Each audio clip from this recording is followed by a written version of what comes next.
So there's a bit in the news today which has kind of gotten to me because it's to do with the release of someone from prison who I personally believe should have never been released from prison. It's not a unique case as such, but I will explain more about that a little bit later on. But this is kind of like my opinion on this, and I would love to see what you guys think about this as well.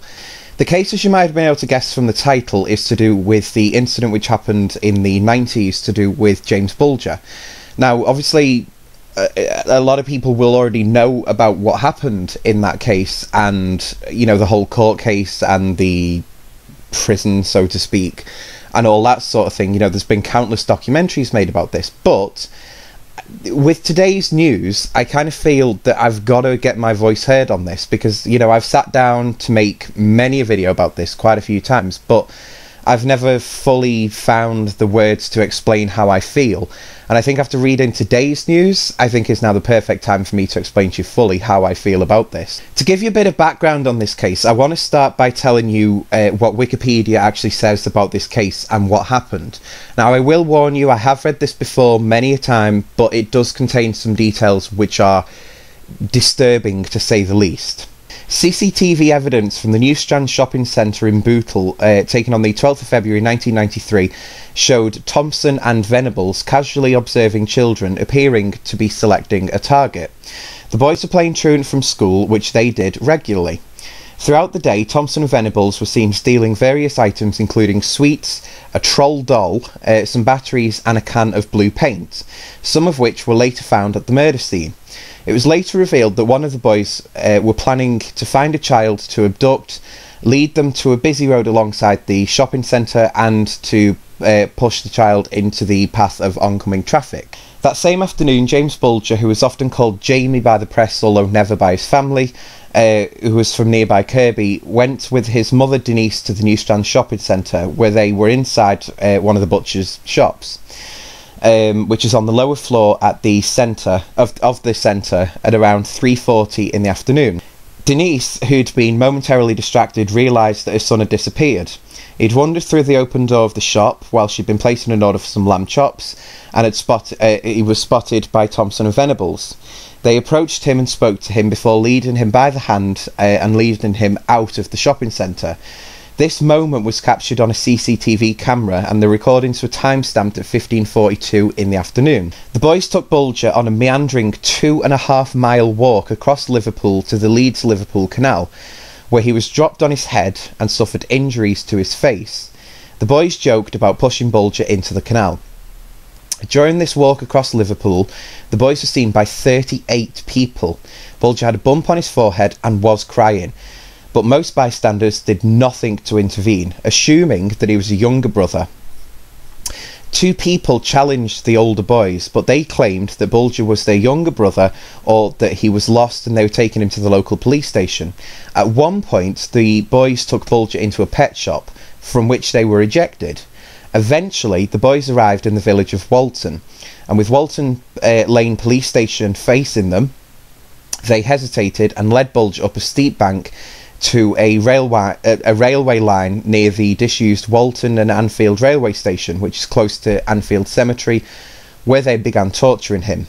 If you've gotten this far and you're still listening, this is the part that I was telling you about, which does contain some really graphic details about this, and you probably might want to skip ahead a minute or two while I tell you this next part if you don't want to hear exactly what happened. At the trial, it was established that at this location, one of the boys threw the blue modelling paint, which they'd shoplifted earlier, into Bulger's left eye.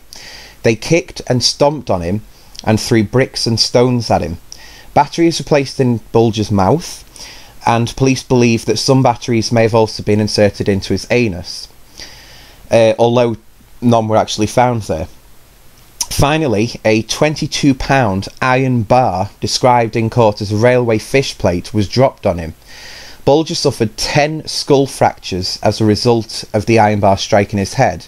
Now, Dr. Alan Williams, who was the case's pathologist, stated that Bulger had suffered so many injuries, 42 in total, that none could actually be isolated as the fatal blow. Now, police suspected that there was a sexual element to the crime. since Bulger's shoes, socks, trousers and underpants had been removed. The pathologist's report, read out in court, stated that Bulger's foreskin had been forcibly retracted. When questioned about this aspect of the attack by detectives, the boy's psychiatrist said Thompson and Venables were reluctant to give the details. They also denied inserting some of the batteries into Bulger's anus. At his eventual parole, Venables' psychiatrist, until he was aged 21, Dr. Susan Bailey, reported that visiting and revisiting the issue with John as a child and now as an adolescent, he gives no account of any sexual element to the offence.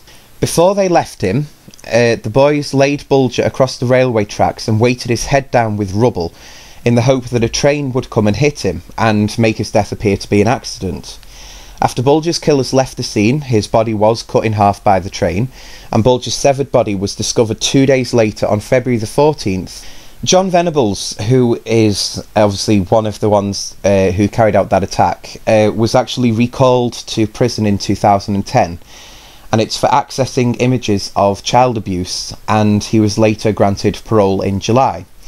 Venables was first released from prison in 2001 on licence after serving 8 years for the murder which you've just found out about. When Venables, who was given a new identity on his release from the secure prison home in 2001, when he was released, it emerged that he'd breached his parole conditions by visiting Merseyside, which is one of the restrictions that he had placed on him. He couldn't go back into Liverpool. He developed drug and drink problems. He'd started behaving antisocially and revealed his identity to some of his friends, which was also one of the things, you can't do this. He was sentenced to 2 years in prison in July 2010 after admitting downloading and distributing indecent images of children. Now, on Monday, which, let me just check the date on this. Yeah, so today, so it would have been yesterday, that Denise, who was James's mother, she was informed of his release from prison. At the time of this incident, James Bulger was just 2 years old, and, you know, these boys themselves were still what I would class as children. And yet, they still went ahead and did this. You know, it was one of them crimes that, you know, I was too young at the time anyway to be fully told what was going on. You know, my parents never fully sat me down and explained what had happened. I think maybe a little bit of a protection thing, but also kind of me not being old enough to, you know, fully sink in the facts as to what had actually happened with the case. But I do remember certain things about that time. I do remember that not long after the case, there was this kind of uproar throughout the country. You know, people wanted to find who'd done this hideous crime. That before Thompson and Venables had actually been found, that, you know, there was another boy who'd been brought in for questioning, and people were in that much of a rage about thinking, you know, he might have done this, that even after the police questioning it, and the police said, you're nothing to do with this case, him and his family had to leave Liverpool. They had to go and get a fully new life. You know, they literally had to escape overnight because, you know, people were after anyone who was to do with this case. And, you know, I can see why people would be angry and upset about this, but, you know, people did this thing of not waiting to see if someone was guilty before assuming that they're guilty. You know, this is kind of still in society today with quite a few cases. Me doing this and talking about it and trying to imagine, you know, the severity of this case, I can't begin to imagine, and I don't think I ever will begin to imagine exactly what she went through or is still going through. You know, this case is still in the news to this day, and that must be a hard thing by itself. But, you know, I do still side with her and the family that these two boys should have never been brought out, they should have never seen daylight again, in my opinion. You know, when you read about this case and you see about what happened and the aftermath and the court case and everything like that, and then I saw a documentary on YouTube which is about them in this child care home and all that sort of stuff, and when you look into it and that sort of thing, you're just like, well, where is the punishment for what they did? And obviously, you know, Venables having to be recalled back to prison because of possessing indecent images of children, well, does that not make you think that there was a sexual element to what they did all them years ago? You know, does it not make you think that maybe this person should not be kept out on the streets? You know, maybe we should be having these mentally insane asylums, and these people should be locked away from us. They obviously can't function in society. I guess the main thing that I want to say with this video is that it is my opinion that these two, and I do say two, shouldn't have been allowed out.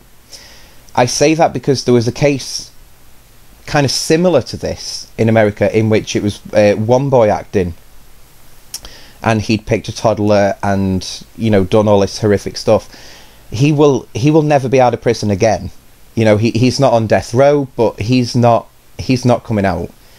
And I can't remember where I saw the footage. I think it was on YouTube, but he got interviewed about this case and that sort of thing, and even he agreed and said, I shouldn't be let out of this place. And it's like, well, okay, yeah, he shouldn't be.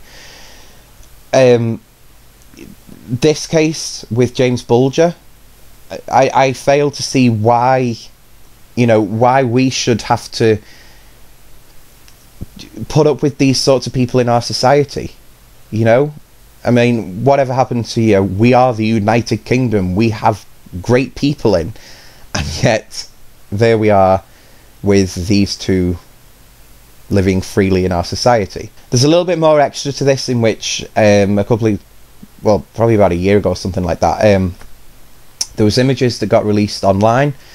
I remember finding them literally just before the whole thing blew up and seeing them online, and it was an image that had obviously been put together as several images, and it was an incredible image that it was saying, you know, when these two boys got released from prison, part of their thing was that their identity couldn't be revealed. I mean, not loads of people know about this to this day, but there is kind of a restriction on every single one of us throughout the world, that even if we know who these people are, we can't reveal it, you know? And that, I guess that's kind of like a sick thing anyway.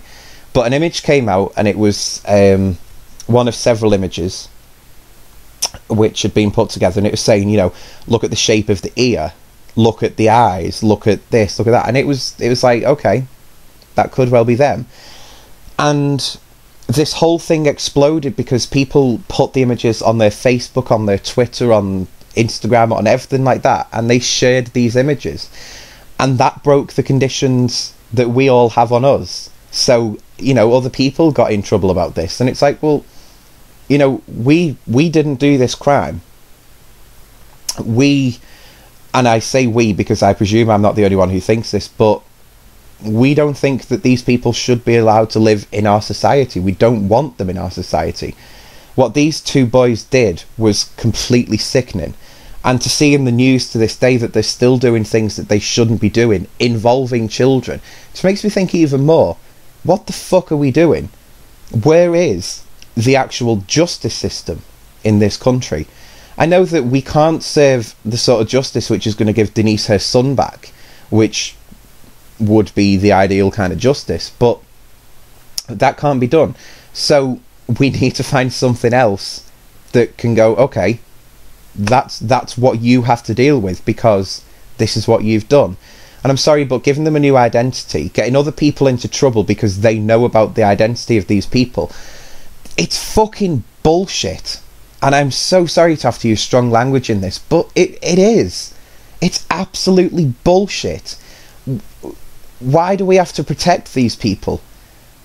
I know fully well that there are people in society these days who still feel strongly about these two boys and what they did, to the point that, yes, if the real identity of these boys was revealed, they probably would be killed and probably tortured. And you know what? I can honestly say this hand on heart, and it really hurts me to say this, but would I care? You know? Would I honestly care? I mean, it's not going to bring James back, but at least it's going to stop them from being able to go and do this sort of thing again. And that's the main thing about it. You know, these two people are out. This is what they have done. And this is what they're still capable of doing.